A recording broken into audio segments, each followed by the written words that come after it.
우리가 잘 아는 본문인데요. 그리고 우리가 읽었던 본문 안에 몇 구절들은 우리가 너무나 자주 암송하고, 그래서 뭐 그것이 명확하든 아니면 어렴풋하든 그 구절들이 딱 빌립보서 그러면 딱 생각이 나는 그런 아주 유명한 구절들이 우리가 읽었던 본문 안에 있죠.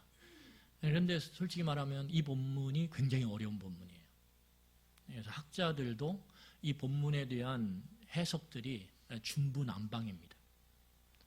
그러니까는 굉장히 어려운 본문이기 때문에 오늘 우리가 정신을 바짝 차려서 이 본문을 살펴야 돼요. 너무 익숙한데 그 안에 있는 것들이 너무 우리에게 친밀한데 엄밀하게 말하면 이 전체의 의미를 우리가 바르게 파악하고 있는지는 우리 다시 한번 오늘 본문을 살펴보면서 같이 생각해보는 그런 시간이 되었으면 좋겠습니다.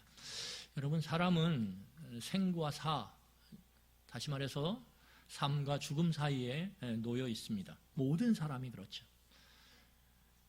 지금 우리는 삶 가운데 지금 서 있지만 지금 병원 한 귀퉁이 속에서는 사람들이 슬퍼하며 죽음 가운데 놓여 있는 그런 아픔들을, 고통들을, 또한 슬픔들을 같이 부여안고 함께 우는 사람들도 지금 이 시간에도 있습니다.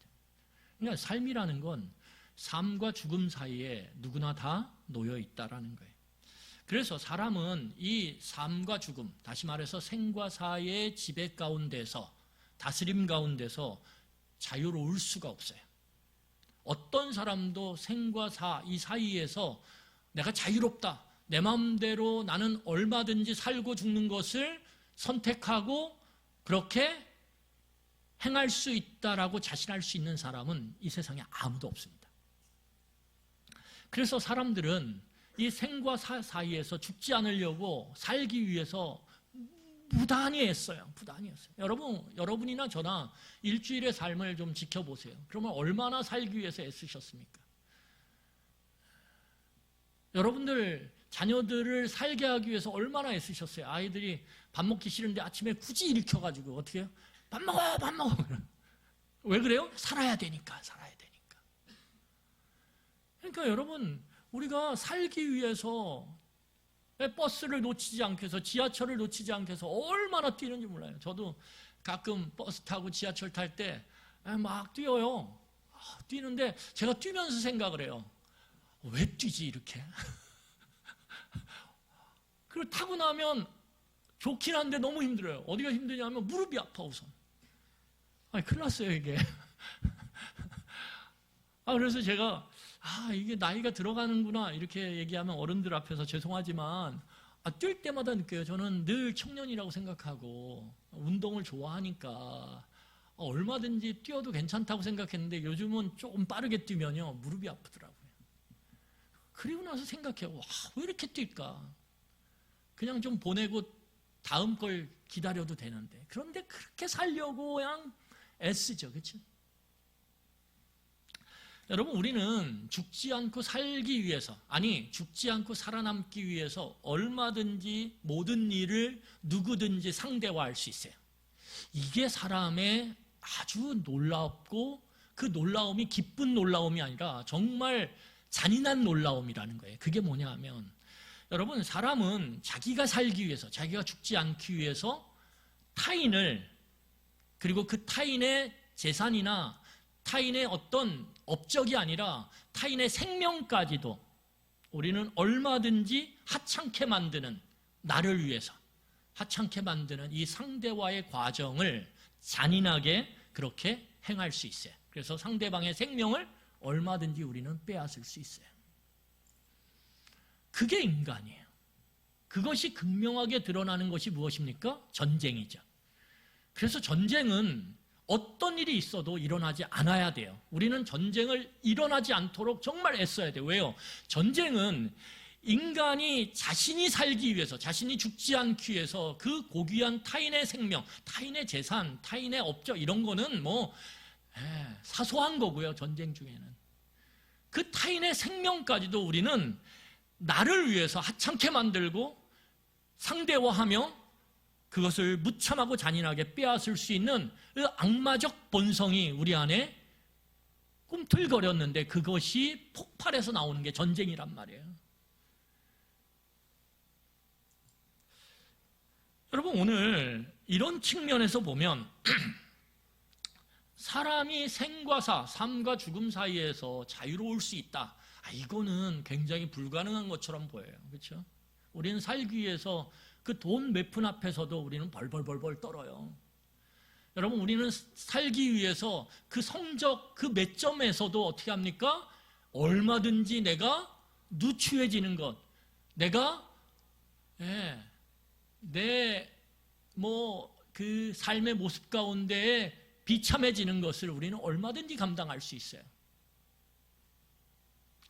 그래서 이 생과 사에 놓여 있는 우리가 이것을 뛰어넘는다? 이걸로부터 자유로워진다? 참 이게 어렵단 말이에요. 그런 측면에서 보면 여러분, 물리적으로 금식하는 거 이게 대단한 일입니다. 제가 요즘에 생각해봐요. 내가 40일 금식을 한번 해볼까? 놀라질 않네요. 왜냐하면 우리 선배 목사님들이 정말 절박함 가운데서 40일 금식을 하시면서 그 생과 사 가운데 그것을 물리적인 측면이지만 뛰어넘잖아요. 뛰어넘고 그 가운데서 정말 정말 밥이 나를 살리는 게 아니구나, 이 자유함을 누리셨거든요. 그래서 가끔은 40일 금식을 아니야, 너무 무리한 생각이야, 막 이렇게 생각하기도 하는데, 그럼 줄여서 반으로 우선 시작을. 오늘 성경을 보면 그런데 이 빌립보서에 우리가 읽었던 이 본문 속에서 사도 바울은 생가사, 삶의 죽음으로부터 자유로운 모습을 보게 돼요. 저는 이 본문이 너무 좋아요. 어떻게 생과 사, 삶과 죽음으로부터 이렇게 자유롭게 자신이 고백하고 그것으로부터 자유함을 이렇게 말할 수 있을까? 너무 부럽다. 제가 이 본문을 보면서 그런 생각을 하는 거예요. 금식 우선 하고 싶다. 제 아내가 저한테 가끔 얘기하거든요. 여보, 당신은 탐식이 있는 것 같아. 이렇게 얘기해요. 그럴 때마다 저는 제 배를 보여줘요. 여보, 이런 배가 어떻게 탐식이 있어? 제가 여러분 옷을 열어서 보여드릴 수는 없지만 탐식이 있을 배가 아니에요. 그런데 제 아내가 조금 밥을 제가 좀 많이 먹거나 빨리 먹으면 여보, 너무 먹는 걸 좋아하는 것 같아. 이렇게 가끔 얘기해요. 그럴 때마다 마음의 억울함이 너무너무 많이 쌓여요. 억울함이. 물론 저를 위한 거죠. 근데 제가 그 먹는 거로부터 좀 자유롭고 싶은데 그게 잘 안 돼요. 우리가 그렇단 말이에요. 근데 바울은 죽고 사는 것에 대해서 자유롭단 말이에요. 너무 부러운 거예요. 여러분, 어떻게 이렇게 자유로움이 가능한지 바울의 삶 속에, 고백 속에 우리 한번 같이 말씀을 통해서 살펴보기로 합니다. 여러분, 우리가 사도 바울이 로마의 가택연금 상태에 있었든 아니면 감옥에 있었든 그것은 그렇게 중요하지 않아요. 왜냐하면 어차피 둘 다 열악한 환경이기 때문에. 또한 사도 바울이 로마 황제의 직접 재판을 받고 그의 생사가 가늠이 되기 때문에 어떤 상태에 있든 그것은 중요하지 않아요. 갇혀 있다라는 게 중요한 거예요. 그런데 이 갇혀있는 상태에서 사도 바울이 확실하게 알고 있는 것이 있었어요. 오늘 성경을 보세요. 19절입니다. 그 가택연금 상태에서, 갇혀있는 상태에서 사도 바울이 알고 있었던 게 뭐냐 하면 19절에 사도 바울이 이렇게 고백합니다. 우리 같이 보겠습니다. 제가 읽겠습니다. 이것이 너희의 간구와 예수 그리스도의 성령의 도우심으로 나를 구원에 이르게 할 줄 아는 거로. 오늘 사도 바울이 뭐라고 얘기하냐면 여기서 이것이라고 하는 것은 내가 갇혀있는 상태라는 거예요. 내가 갇혀있는 상태에서 뭘 알고 있냐면 너희들이 나를 위해서 기도하는 것, 그리고 예수 그리스도의 영이신 성령께서 역사하여 도우심으로 내가 구원받을 것을, 구원을 얻을 것을 내가 안다, 이렇게 표현한다는 거예요. 그러니까 뭘 알았어요?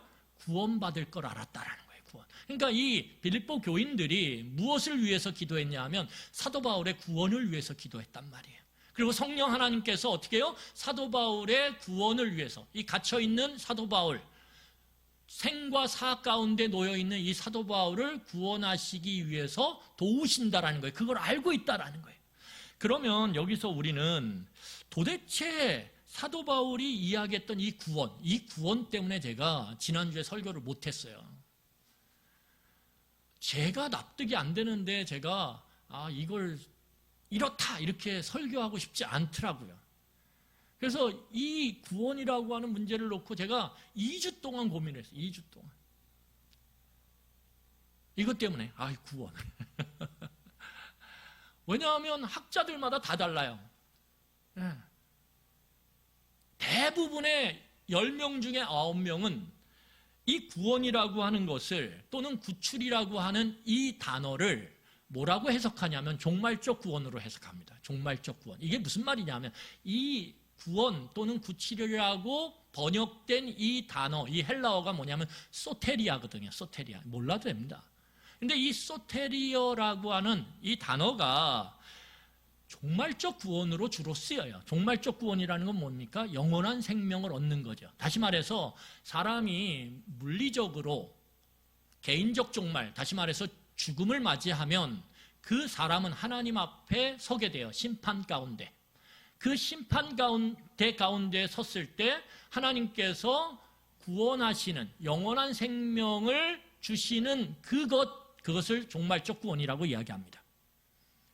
그러니까 오늘 사도 바울이 이야기하는 이 구원이 자기가 죽을지라도 내가 하나님과 함께 거한다. 영원한 생명을 주시는 그 하나님과 함께 거한다. 이게 영생이에요. 함께 거하는 거. 여러분, 우리가 죽었을 때, 물리적 죽음이에요. 죽었을 때 사도 바울은 뭐라고 표현하냐면 성도가 잠을 잔다 이렇게 표현을 해요. 모든 사람들이 다 이 시간 속에서 다른 시간의 시점 속에서 죽습니다. 그러면 어떤 상태예요? 잠자는 상태, 영원히 잠자는 상태라고 표현을 해요. 자, 잠을 자면 의식을 합니까? 못합니까? 못해요. 깊은 잠을 자면. 그래서 우리가 깊은 잠을 잤다가 딱 깨어나면 어떻게 해요? 옆에서 이야기하죠. 너 지금 3일째 잔 거야. 아니 나 지금 잠깐 잤는데? 제가 그걸 딱 어디서 발견했냐면 제목은 모르겠어요. 이렇게 텔레비전에서 그 충청도를 배경으로 해서 이렇게 청소년들이 자라가는 과정 속에서 서로 이렇게 학교에서 싸우고 이런 드라마가 있었어요. 거기에 주인공이 남자 병태라고 하는 아이입니다. 고등학생인데 이 병태가 왕따를 당하고 맨날 맞아요. 그러다가 어떻게 되냐면 그 친구에 의해서 어떻게 되냐면 이 아이가 힘을 기르기 위해서 목재를 갖고 숯을 만드는 공장에 가게 돼요. 그래서 맨날 거기서 목재를 들고 자연히 뭐 하게 됩니까? 운동이 되는 거예요. 그래서 근육이 생기고 몸이 커지는 건데 그 과정 속에 첫날 어떤 일이 일어나냐면 이 아이가 너무 힘든 거예요. 너무 힘든 거예요. 안 하던 일을 했으니까. 그래서 그 화면 속에서 이 아이가 힘들어 죽겠어 이래요. 그러면서 엉거주춤해가지고 잠자리에 누워요. 이제 자는구나. 얼마나 좋겠어요. 하루 종일 안 하던 일을 하면서 온몸이 삭신이 쑤시는데. 그런데 그 드라마의 화면 속에 나오는 장면이 뭐냐면 자야지 너무 좋아. 눈을 딱 감았는데 갑자기 눈을 딱 감자마자 문이 열려요. 그러면서 병태 나와. 그랬더니 이 아이가 뭐라 그러냐면 지금 금방 눈 감은 것 같은데. 그러면서 다시 일어나요. 이게 뭐냐면 뭐예요? 잠자는 상태라는 거예요. 그래서 다 잠자는 상태의 시점이 달라요. 어떤 사람은 1000년 전에, 어떤 사람은 2000년 전에 다 잠잤죠. 그런데 중요한 건 뭐냐면 이 우주적 종말, 예수 그리스도가 다시 오시는 그 종말의 때에 바울은 뭐라고 얘기하냐면 그 잠자던 영혼들이 다 깨어난다라고 해요. 그 영혼이. 깨어나면 어떻게 됩니까? 다 깬 거죠. 그러니까 시간의 시점은 차이가 있지만 이 개인적 종말과 우주적 종말 사이에서 어떻게 해요? 다 똑같은 거예요. 왜? 의식이 없기 때문에.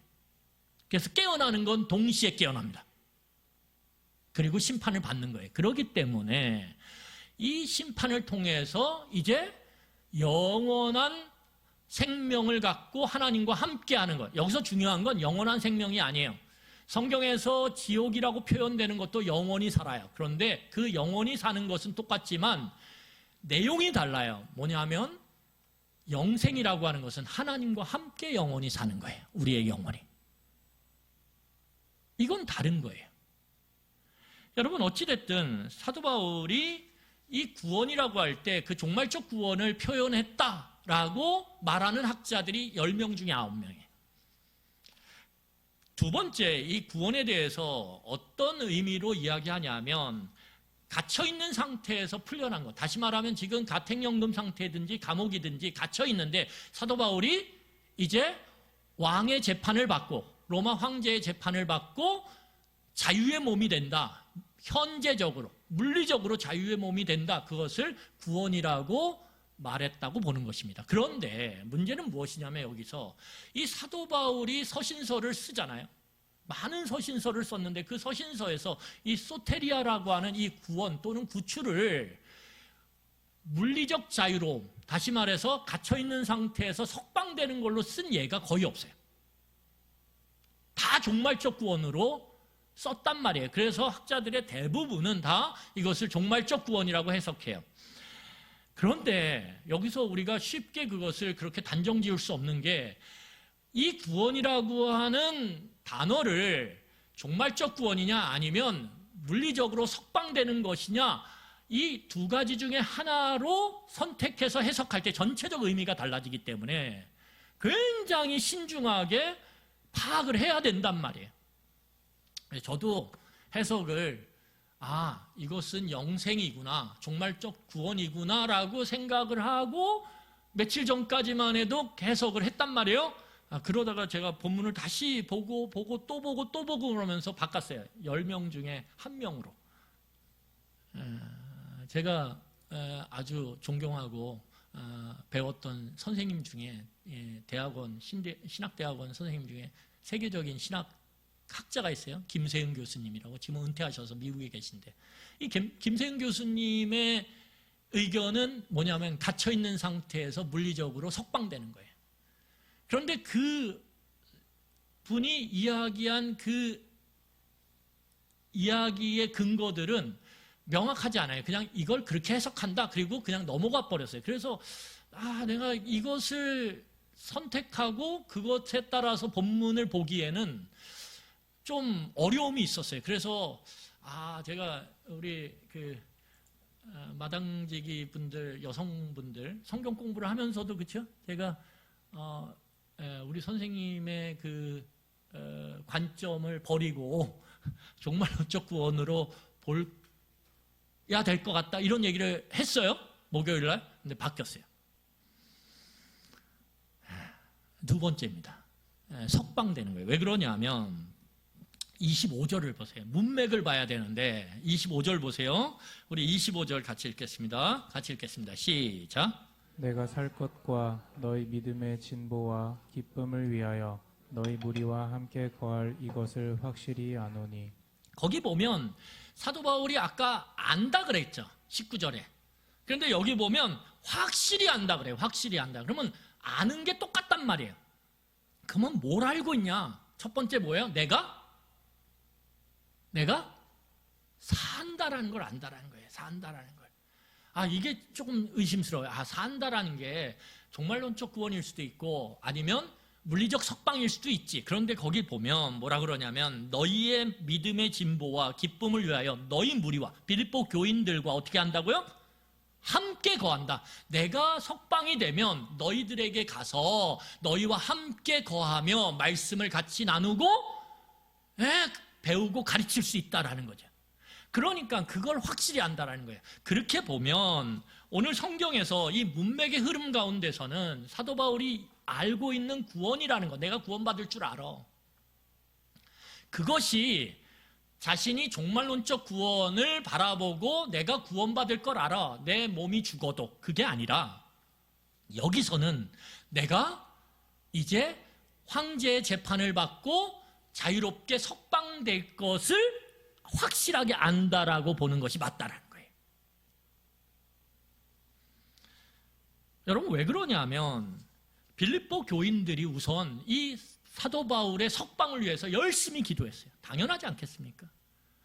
또한 바울이 그 로마로 오는 과정 가운데 깨달은 게 있어요. 그게 뭐냐면 하나님께서 나를 살리려고 하시는구나. 그걸 깨달았어요. 왜냐하면 이 사도 바울이 예루살렘에서 재판을 받고 형장의 이슬로 사라져도 얼마든지 가능해요.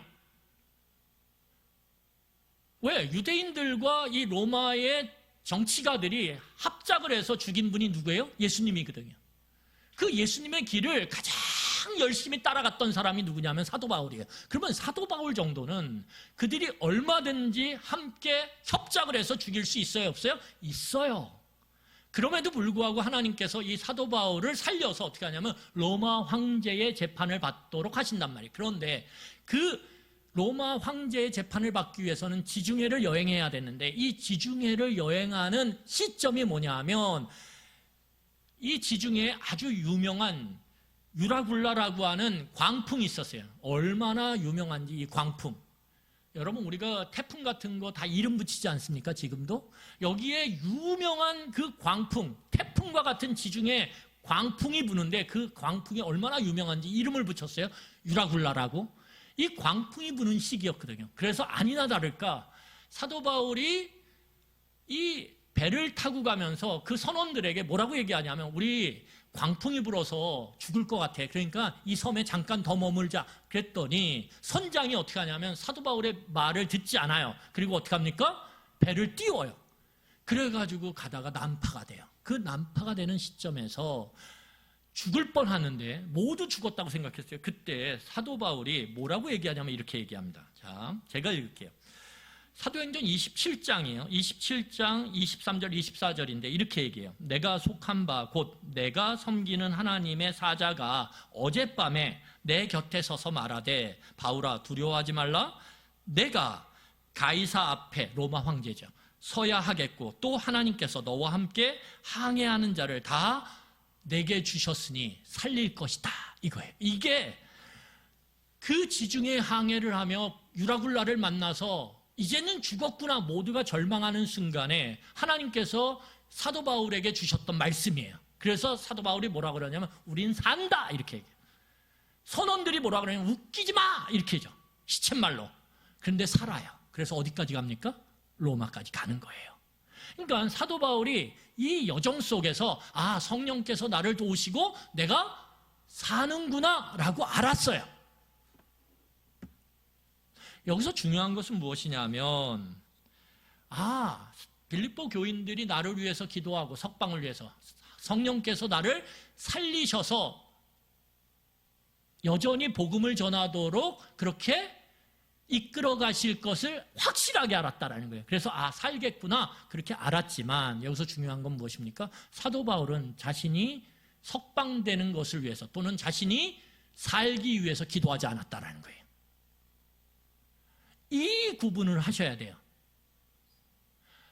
밖에 있는 사람들은 다 살기 위해서 그렇게 기도했어요. 그런데 정작 갇혀있는 사도 바울은 자신의 생명을 구걸하면서 그렇게 살기 위해서 기도하지 않았다라는 거예요. 여러분, 그런 측면에서 보면 사도 바울의 관심은 내가 사냐 죽냐 그 관심이 있어요 없어요? 없어요. 별로 없어요. 이 본문을 보면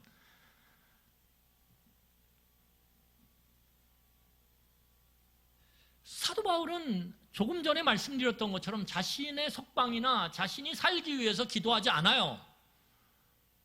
어디에도 그런 기도가 나와 있지 않아요. 기도한 건 빌립보 교회 성도들이에요. 그러면 도대체 생과 사가 우리의 최대 관심사 아닙니까? 우리는 제가 아까 말씀드렸잖아요. 우리는 살고 죽는 게 최대의 관심사라고. 그래서 열심히 약도 먹고 영양제도 먹고 조금 아프면 병원 가고 밥도 잘 챙겨 먹으려고 그러고 밥 챙겨 먹으면서 어떻게 합니까? 뷔페에서 그렇게 드시고 어떻게 해요? 또 운동해요. 막. 이게 참 이게 아이러니하죠. 조금 먹고 운동을 덜 하든지. 근데 어떻게 해요? 그냥 배가 터질 듯이 먹고 운동한단 말이에요. 이게 우리의 삶의 참 모순이고 아이러니예요. 우리는 생과 사에서 자유로울 수가 없어요. 우리의 최대 관심사는 살고 죽는 문제란 말이에요. 여러분 돈 왜 버십니까? 살기 위해서. 좀 더 잘 살기 위해서, 풍요롭게 살기 위해서 열심히 돈 벌시잖아요. 여러분 운동 왜 하세요?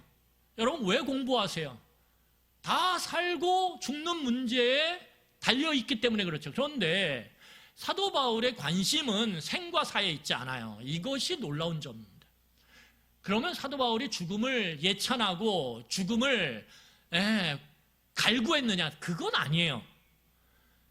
그러면 사도 바울의 최대 관심사가 뭐냐? 오늘 성경에 나와 있습니다. 20절입니다. 사도 바울의 도대체 최대 관심사. 우리는 생과 사가 최대 관심사인데 사도 바울은 뭐가 관심사냐 이거죠. 자, 같이 읽겠습니다. 시작. 나의 간절한 기대와 소망을 따라 아무 일에든지 부끄러워하지 아니하고 지금도 전과 같이 온전히 담대하여 살든지 죽든지 내 몸에서 그리스도가 존귀하게 되게 하려 하나니.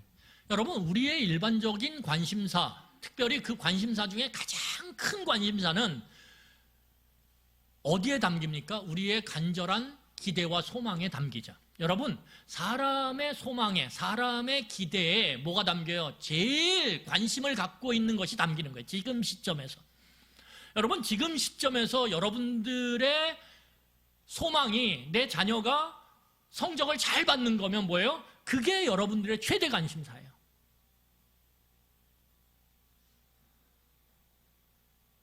그러니까 우리들의 기대와 우리들의 소망이 담겨지는 것, 그 내용이 우리의 관심사라는 거예요. 여러분 그러면 이 간절한 사도 바울의 기대와 소망은 무엇입니까? 오늘 성경을 보니까 내 몸을 통해서, 내 삶을 통해서, 내 삶이라는 건 사는 것과 죽은 것이 다 포함되는 거예요. 내가 죽고 사는 것을 통해서 누가 존귀해지는 거예요? 내가 아니라 예수 그리스도가 존귀해지는 것. 이게 사도 바울의 가장 간절한 기대고 간절한 소망이라는 거예요. 그러면 이게 사도 바울의 최대 관심사죠. 그러니까 사도 바울은 오늘 성경을 보면 내가 살든 죽든 내가 산 몸으로 또는 죽은 몸으로 있든 상관없이 나를 통해서 죽든 살든 예수 그리스도가, 내가 아니라 예수 그리스도가 존귀하게 되기를 나는 소망하고 바란다. 그러면서 뭐라고 얘기하냐면 여기 이렇게 얘기해요. 내가 그렇게 되는 과정 속에서 부끄러운 일을 행하지 않기를 원한다. 내가 살기 위해서. 그런데 그 내가 살기 위해서 부끄러운 짓을 행하는데 그게 예수 그리스도의 존귀함이 아닌 예수 그리스도를 아주 무참히 깎아내리고 비참하게 만들어 예수 그리스도의 이름을 누추하게 만들어 나는 그렇게는 살고 싶지 않다라는 거예요. 오늘 내가 예수 그리스도를 위해서 사는 것이 내 간절한 소망이기 때문에 내가 죽는 과정 속에서 뭐예요? 내가 정말 누추하게 생명을 구걸하면서까지도 그렇게 하면서 비참하게 죽고 싶지 않다라는 거예요. 나는 당당하게 죽고 싶다라는 거예요. 그래서 예수 그리스도가 존귀하게 되기를 원한다라는 거예요. 여러분, 오늘 사도 바울의 가장 큰 관심사는 자기의 생명이 죽고 사는 게 아니라 예수 그리스도가 존귀해지는 거예요. 여러분, 여기서 예수 그리스도가 존귀해진다라는 것이 어떤 표현이냐면 예수 그리스도가 영광스러워진다, 이 의미예요. 여러분, 영광스러워진다는 게 무엇입니까? 여러분, 영광이 언제 나타나요? 여러분들에게. 제가 두 가지 중에 하나를 선택하도록 하겠습니다. 영광이 고개를 숙였을 때 나타나요? 고개를 탁 세웠을 때 나타나요? 어떤 모습이 영광스러운 모습이죠?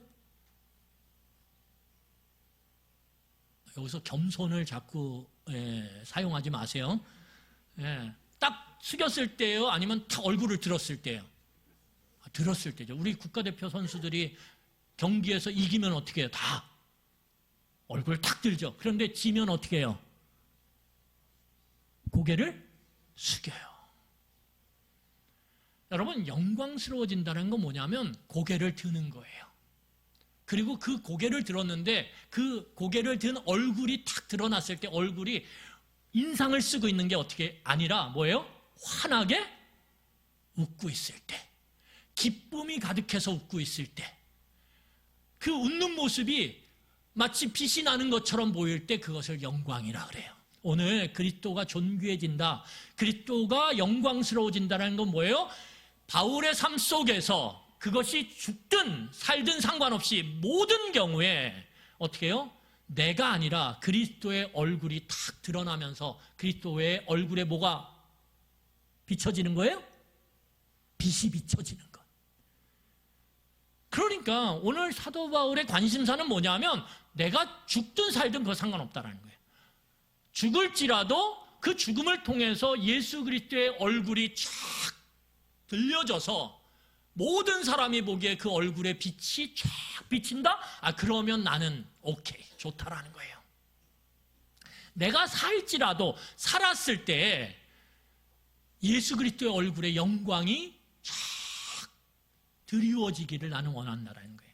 그런데 내가 살기 위해서 목숨을 구걸하고 부끄러운 짓을 하고 담대하지 못하게 막 벌벌 떨면서 그렇게 살았을지라도 그 과정 속에서 그리스도의 얼굴이 들려지지 않고 나의 그 삶의 모습, 살기 위한 그 몸부림침 때문에 오히려 그리스도가 고개를 못 든다면 난 그렇게 살고 싶지 않다라는 거예요. 이게 사도 바울의 모습이에요.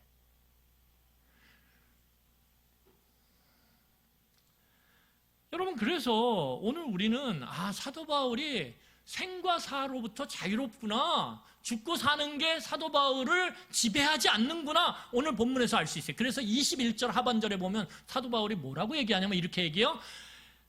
죽는 것도 나한테는 유익하다, 이렇게 얘기해요.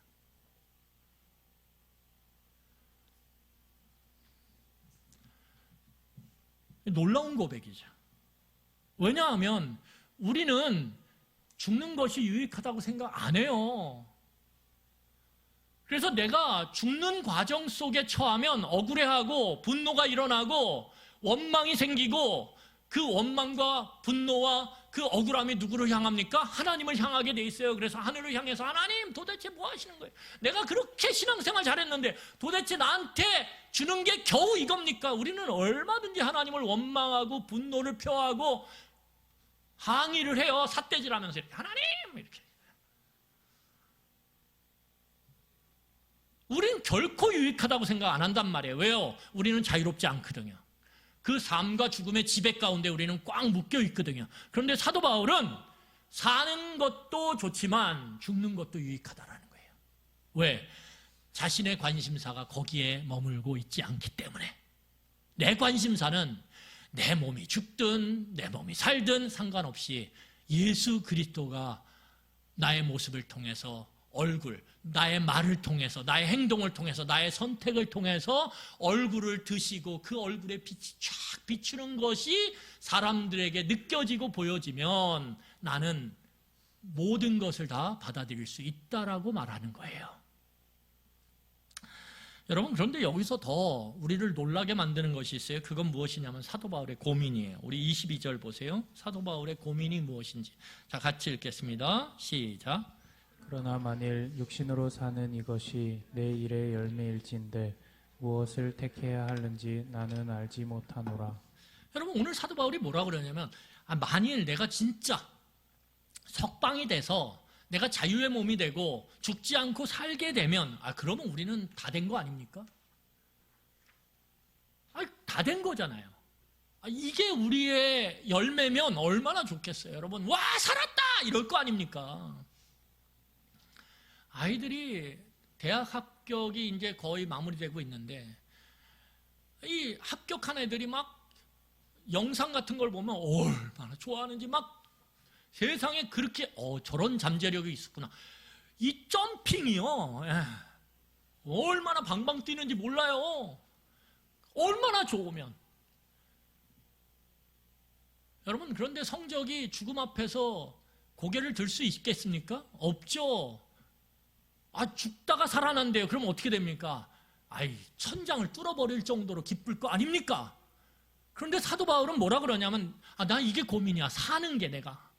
내 이 감옥 속에서 석방돼서 자유의 몸이 되는 게 너무 고민이야. 왜 이게 고민이에요? 이것 때문에 우리는 그냥 그렇게 기를 쓰고 살려고 애쓰는데, 사는 게 결정됐는데, 살게 됐고 자유롭게 됐는데 왜 이게 고민거리냐 이거죠. 왜냐하면 사도 바울이 내가 최종 판결을 받고 살게 된다라고 하는 그 결정이 내려졌을 때 내가 그것을 오히려 받아들일지 거부할지, 난 그게 고민인데, 이렇게 이야기하는 거예요. 이게 말이 됩니까?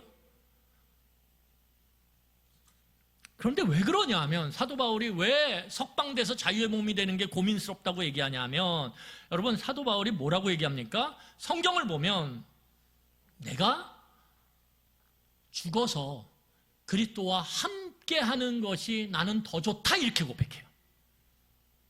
놀라운 고백이죠. 여러분, 사도 바울이 그렇게 고백해요. 본문을 보세요. 본문 보면 사도 바울이 뭐라고 고백하냐면 이렇게 고백해요. 23절에 내가 그 둘 사이에 끼어 있으니 차라리 세상을 떠나서 죽는 거죠. 그리스도와 함께 있는 것이, 이것이 무엇입니까? 종말론적 구원이에요. 영생. 그리스도와 함께 있는 것이 좋은 것이요, 그냥 좋은 게 아니라 더 좋아요. 더 좋은데 어떻게 좋아요? 훨씬 더 좋아요. 훨씬 더 좋아요. 그러니까 사도 바울은 지금 내가 오히려 죽어서 이제 이런 수고, 이런 고통당하지 않고 이런 힘든 일 겪지 않고 내가 그렇게 사모하는 예수님과 함께 거하는 것, 그게 정말 내가 좋아하는 거야. 나는 그냥 여기서 죽고 싶어, 이렇게 이야기하는 거예요. 그러니까 고민이 되죠. 석방되는 게. 왜? 자기가 좋아하는 게 따로 있으니까. 근데 문제는 뭐냐 하면, 이런 사도 바울의 간절한 원함에도 불구하고 석방되는 것이 어떤 의미가 있다라고 얘기해요. 오늘 성경 보세요. 24절부터 26절. 거기 보세요. 제가 읽겠습니다. 24절부터 26절이에요. 내가 육신으로 있는 것이 너희를 위하여 더 유익하리라. 내가 살 것과 너희 믿음의 진보와 기쁨을 위하여 너희 무리와 함께 거할 이것을 확실히 아노니, 내가 다시 너희와 같이 있으므로 그리스도 예수 안에서 너희 자랑이 나로 말미암아 풍성하게 함이라. 내가 좋아하는 건 죽는 거예요. 지금 바울이 얼마나 고통 가운데서 살아왔는지 몰라요.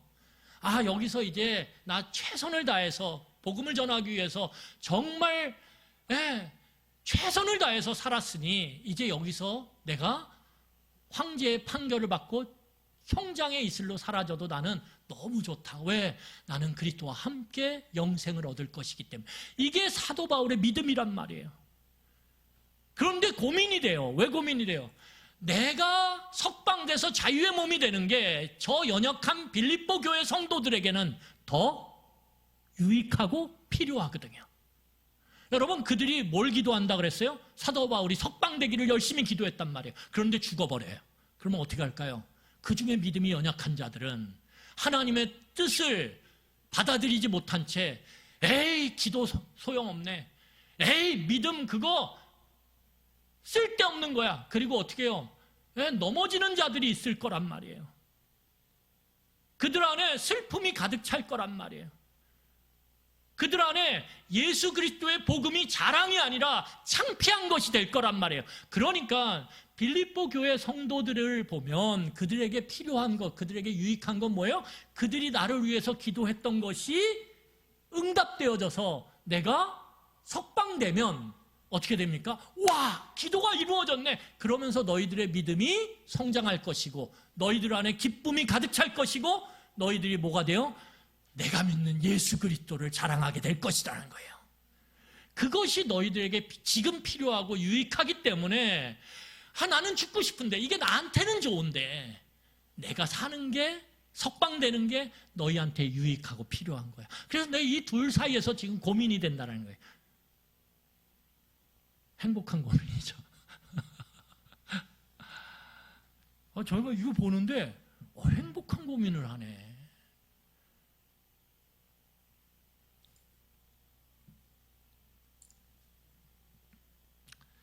여러분, 우리는 그래서 여기서 마지막 질문을 던지는 거예요. 도대체 사도 바울이 생과 사의 이 자유로움, 이 자유로움 속에서 오히려 사는 것에 집착하지 않고, 아니요, 살기로 자기가 그렇게 판결받을 수 있다라는 믿음이 있거든요. 그걸 알아요.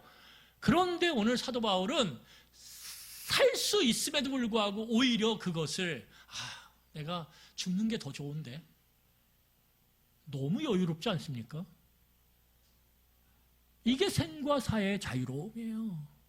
우리는 거기서 어떻게든 벌벌벌벌 떨면서 누구에게 연주를 대거나 누구에게 좀 의지해서 어떻게든 석방되고 자유롭게 되고 풀려나려고 날마다 그렇게 애쓰는데, 그럴 건데, 그러니 얼마나 거기에서 힘들겠어요. 얼마나 초조감이 들겠어요. 조바심이 들겠어요. 하루하루가 피가 바짝바짝 말라가는 게 얼마나 느껴지겠어요. 그런데 사도 바울은 오히려 여유로워요.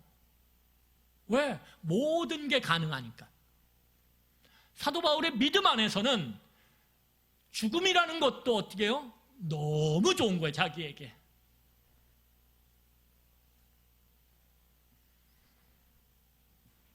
이 자유로움 어떻게 가능하냐 이거죠. 그 대답이 21절에 있습니다. 우리 21절 같이 읽겠습니다. 여러분, 우리 같이 읽어야 돼요. 이거는 우리의 가슴 속에 새겨야 됩니다. 우리 같이 읽겠습니다. 시작. 이는 내가 사는 것이 그리스도니 죽는 것도 유익함이라. 다시 한번 읽겠습니다. 시작. 이는 내가 사는 것이 그리스도니 죽는 것도 유익함이라. 왜요? 나에게 지금 살아 움직이며 역사하는 게 내가 아니라 누구라고요? 그리스도라는 거예요. 그리스도라는 거예요. 여러분, 이 말 때문에 생과 사로부터, 삶과 죽음으로부터 자기가 자유로움을 오늘 누리고 있는 사도 바울이에요. 이게 도대체 무슨 말이냐고요. 이거 보고 우리 말씀을 마치자고요. 여러분, 뭐 갑자기 예수 그리스도가 내 안에 막 살아 움직입니까? 아니에요. 여러분, 우리가 믿는다라는 것이 무엇입니까? 요한복음에 보면 영접하는 자 곧 그 이름을 믿는 자 이렇게 표현해요. 다시 말해서 믿는 것은 무엇이에요? 예수 그리스도를 영접하는 거예요. 받아들이는 거. 그러면 예수 그리스도를 받아들인다 그럴 때 예수 그리스도 갑자기 우리 그런 거 있잖아요. 약간 그 귀신을 다루는 드라마나 영화 보면 이렇게 되는 거. 제가 표현을 좀 더 잘할까요? 갑자기 가만히 있다가 어느 게 드라마나 영화에서 보면 슉 들어와서 귀신이 이렇게 되잖아요. 그거냐고요. 아니에요. 영접하는 건 무엇이냐면 그리스도께서 십자가 위에서 나를 위해서 무엇을 행하셨는지를 우리가 받아들이는 거예요. 그걸 온전히. 그 과정 속에 내가 뭐예요? 내가 하나님의 거룩함에 절대 미치지 못하는 죄인임을 인정하는 거예요. 죄인은 결코 거룩하신 하나님과 의로우신 하나님과 함께 할 수가 없거든요. 그것을 우리는 뭐라 그러냐면 영원히 죽는다라고 얘기하는 거예요. 이 영원한 죽음을 우리는 지옥이라고 이야기하는 거예요. 여러분, 그것을 우리가 인정하고, 내가 죄인임을 인정하고 그 죄를 속죄하기 위하여 예수 그리스도께서 십자가에 피 흘려 죽으셨음을 우리가 믿고 받아들이는 것, 그게 영접하는 거라는 거예요. 그럴 때 내 안에 그 진리가, 진리이신 예수 그리스도의 그 행하신 것들이 살아 움직이기 시작하는 거예요. 이전까지는 하나도 몰랐어요, 그런 거. 그런데 그리스도를, 그 행하신 일들을 우리가 받아들일 때, 그 진리를 우리가 받아들일 때, 예수 그리스도를 받아들일 때 그 진리가 우리 안에 살아 숨쉬기 시작한단 말이에요. 살아 숨쉬기 시작한단 말이에요. 여러분, 그런데 잘 보세요. 그 진리를 알고 받아들였어요? 그런데 시간이 가면 어떻게 됩니까? 우리들에게는 이 확실한 지우개들이 있어요. 지워져요. 시간 속에서 지워지고 누가 다시 살아나냐면 내가 살아나요. 내가. 이해가 되십니까? 어떤 아이가 이것을 비유하면 이렇게 비유돼요. 여러분, 아이들이 명절 때 되면 이제 걷기 시작한 아이가 엉거주춤 세배를 해요. 세배를 하면 어떻게 됩니까? 어른들이 기특하다고 뭘 줘요? 세뱃돈을 줘요. 그러면 어른들이 어떤 테스트를 하냐면 1,000원짜리, 5,000원짜리, 10,000원짜리, 50,000원짜리를 딱 놓고 아이 보고 선택을 하라 그래요. 그러면 옆에서 부모들이 뭐라 그래요? 5만원! 5만원! 노란 거! 오른쪽에 있는 거! 엄청 소리쳐요. 그거 고르라고. 그런데 아이가 1,000원짜리를 딱 고르면 어떻게 해요? 엄마들이? 아이고, 세상 무너진 줄 알아요. 그런데 그 아이가 다음에 이제 엄마에게 학습을 했어요. 그리고 돈을 알아요. 돈을 알고 그 돈의 개념을 받아들이면 어떻게 됩니까? 할아버지가 탁 놨을 때 어떻게 해요? 딱 가가지고 뭘 골라요? 5만원 딱 고르죠. 자꾸 할아버지가 5,000원짜리 똑같아 그러면 어떻게 해요? 짜증내죠. 왜요? 돈을 알아버렸어요. 돈의 개념을 받아들였단 말이에요. 돈의 그 능력, 돈의 위력, 돈이 어떤 것을 가능케 하는지를, 내 삶을 어떻게 바꿀 수 있는지를 알게 됐단 말이에요. 알게 되면 어떻게 됩니까? 그 알아가는 것이 시간이 지나요? 그러면 까먹어요. 그런데 그것을 매일 사용해봐요. 매일. 이걸로 돈이 되네? 와, 야, 이 돈 갖고 차를 탈 수 있네? 와, 이 돈 갖고 장난감도 살 수 있네? 와, 이 돈 갖고 무엇도 할 수 있네? 무엇도. 이 돈의 능력을 알아가기 시작하면 어떻게 됩니까? 따라하세요. 돈을 사랑하게 된다. 사랑하게 되는 거예요. 돈이 내 마음에 있는, 안 지나서나 돈 생각. 어린아이에게. 그래서 애들이 뭐라 그래요? 빨리 설날이 됐으면 좋겠어요. 왜? 그러면 애들이 저는 효자라서 세배하고 싶었어요. 그런 애 있어요? 없어요? 없어요. 뭐라 그래요? 세뱃돈 많이 받고 싶어요. 이번 때는 10단위가 아니라 100단위로 받고 싶어요. 막 이러죠. 그러니까 돈을 사랑하게 되는 거예요. 그리고 그 아이는 자연스럽게 돈을 믿게 되는 거예요. 확실하게. 그리고 돈을 소망하게 되는 거예요. 와, 나 돈 벌었으면 좋겠다. 나 큰 부자 됐으면 좋겠다. 빌딩 주인 됐으면 좋겠다. 인생의 목표가 건물주가 된단 말이에요. 돈이 지배하는 인생이 되는 거예요. 여러분, 이게 무엇입니까? 예수 그리스도를 우리가 받아들일 때, 그분이 하신 그 십자가에 의해서의 그 일의 능력을 우리가 알게 될 때, 그리고 그것을 까먹지 않고 날마다 알아가고, 말씀을 통해 알아가고, 그것을 우리의 삶 속에서 경험해 갈 때 우리는 그리스도를 사랑하게 돼 있어요. 그리고 그리스도를 사랑할 때 우리는 그리스도를 소망하게 되는 것입니다. 그리스도와 함께 있는 것을, 그분과 함께 얼굴과 얼굴을 맞대고 있는 그 영원한 생명의 자리를 소망하게 돼 있는 거예요. 그럴 때 우리 육신의 죽음 정도는 어떻게 해요? 자유로울 수 있는. 왜? 더 좋은 게 있으니까. 이것이 내 안에 사는 것이 내가 아니라 그리스도라는 의미예요. 그래서 우리는 그리스도를 알아가기 위해 힘써야 돼요. 그리스도가 우리의 인생, 우리의 생각, 우리의 마음 가운데 희미해지지 않도록 날마다 십자가를 묵상하고 날마다 그분이 행하신 일을 우리가 알아갈 때 그분의 그 사랑, 그분의 그 은혜, 그분의 그 피 흘리심의 그 온전하심을 우리가 깨닫게 될 때 우리는 그리스도를 더 사랑하고 그분과 함께 영원히 거하는 것을 소망하게 될 것입니다. 이것이 그리스도가 내 안에 살아 역사하는 거예요. 그래서 요한복음에서 예수님이 뭐라고 말씀하십니까? 진리를 알지니 진리가 너희를 자유케 하리라. 예수 그리스도를 알아가면 알아갈수록 그리스도를 사랑하게 되고, 사랑하면 그리스도와 함께 머무는 것을 소망하게 되고, 그것을 소망할 때 너희들의 삶과 죽음에 대한 그 지배가 약해져므로 너희들은 그 속에서 자유로울 것이다. 그것이 너희들을 얼마나 이 땅 가운데서 행복하고 기쁨 가운데 자유롭게 할 것인지 누려봐라 이거예요. 누려봐라. 오늘 그것을 사도 바울이 누리고 있다라는 거예요. 아멘. 여러분, 이 삶을 우리가 누리기를 원합니다. 여러분, 오늘 한 가지 이야기를 하고 마치겠습니다. 1927년도에 미국에서 태어났어요. 그리고 1956년도에 29살, 29년의 짧은 인생을 살고 비참하게 죽었습니다. 우리는 그것을 순교라고 불러요.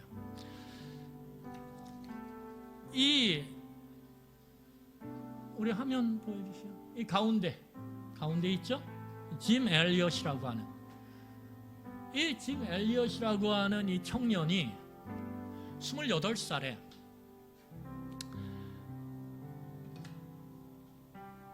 에콰도르의 아우카 부족에게 복음을 전하러 가요. 옆에 있는 친구들, 선교사들과 함께 5명이. 근데 이 짐 엘리엇은 미국 시카고에 있는 휘튼이라고 하는 아주 유명한 대학교가 있어요. 명문이죠. 그 대학을 수석 졸업한 아주 장래가 촉망되던 청년이에요. 그런데 이 청년이 뭐라고 말했냐면 이렇게 대학 때 이야기했어요. 내가 잃어버릴 수 없는 것을 얻기 위해서, 여기서 잃어버릴 수 없는 것이라는 건 절대 잃어버리면 안 되는 것, 예수 그리스도의 십자가를 통해서 얻는 영생이죠. 내가 절대 잃어버릴 수 없는 것을, 잃어버려서는 안 되는 것을 내가 얻기 위해서 내가 지킨다고 지킬 수 없는 것들, 내 생명, 내 육신, 내 물질, 내가 이거 지킨다고 지킬 수 있나? 아니, 때가 되면 다 사라져버리는 그런 것들을 내가 버리는 자, 결코 어리석은 자가 아니다. 내가 잃어버릴 수 없는 그 소중한 것을 얻기 위해서 어차피 내가 지킬 수 없는 것들을 내가 기꺼이 버리는 것, 그것은 결코 어리석은 자가 아니라 지혜로운 자라는 거예요. 이게 진짜 지혜로운 자라는 거예요. 내가 예수 그리스도의 생명, 영생을 위해서 기꺼이 내 육신을 버릴 수 있다면 이것은 참된 지혜를 가진 자의 모습이라는 거예요. 그 마음을 갖고 그 수석 졸업한 이 청년이 동료들과 함께 그 에콰도르의 정글 가운데 있는 아우카족에게 복음을 전하기 위해서 가요. 그런데 보트를 타고 이 정글 속으로 들어가서 아우카족이 사는 그 마을에 보트를 대고 물에서 내렸는데 내리자마자 죽어요. 내리자마자. 예수님 이 한마디도 못했어요. 그냥 그 꿈을 갖고 내가 기꺼이 예수 그리스도를 위해서 내 삶을 드리리라, 수석 졸업한 거 드리리라, 내 미래 드리리라, 그렇게 하고 갔는데 얼마나 아름다워요. 그런데 보트에서 내리자마자 창을 맞고 죽어요. 왜냐하면 이 아우카족이 굉장히 호전적인데 남성들에게 아주 호전적이거든요. 그래서 시카고 신문들이 난리가 난 거예요. 왜냐하면 시카고에서 가장 유명한 휘튼 대학에서 수석 졸업을 한 이 짐 엘리엇과 친구들이 갔다가 죽었으니 이렇게 허망한 죽음이 어딨냐고, 왜 불필요한 낭비를 하냐고, 이건 낭비라고, 인생에 대한 낭비, 이렇게 신문에다가 대서특필을 해요. 그때 이 짐 엘리엇의 아내였던 엘리자베스 엘리엇이 그 신문들을 향해서 일가를 해요. 뭐라고 하냐면, 말씀을 멈추세요. 낭비라니요. 내 사랑하는 남편은 그 순간을 위해서 자신의 28년을 준비해왔습니다. 그의 모든 인생은 그 순간을 위해서 준비해온 인생입니다. 낭비라니요. 제 남편은 가장 행복한 시간에, 가장 행복한 순간에 그리스도를 위하여 죽었습니다. 그렇게 고백을 해요. 그리고선 1년 후에 이 짐 엘리엇의 아내였던 엘리자베스 엘리엇이 의료 선교를 하기 위해서 자신의 남편을 죽였던 아우카족에게 들어가요. 그리고 그곳에서 5년 동안 간호사로서 그 아우카족의 생명을 위해서 의료봉사를 해요. 아무런 보상 없이. 그리고 5년 후에 이 엘리자베스 엘리엇이 그 아우카족을 떠나요. 그럴 때 그 아우카족의 추장이 묻습니다. 도대체 당신은 누굽니까? 도대체 누군데 여기에 와서 아무런 보상 없이 5년 동안을 우리를 위해서 낮밤을 가리지 않고 이렇게 헌신해서 우리를 섬겨주셨습니까? 그때 이 아내가 이렇게 말해요. 5년 전에 당신들이 죽였던 그 사람들 중에 내 남편이 있습니다.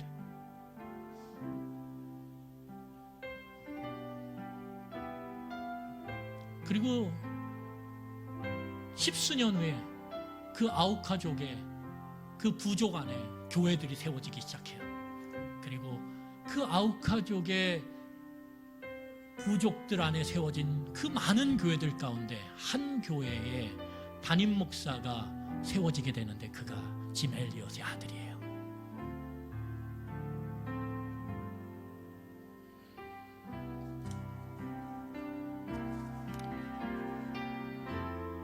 여러분, 우리가 다 이렇게 살 수는 없어요.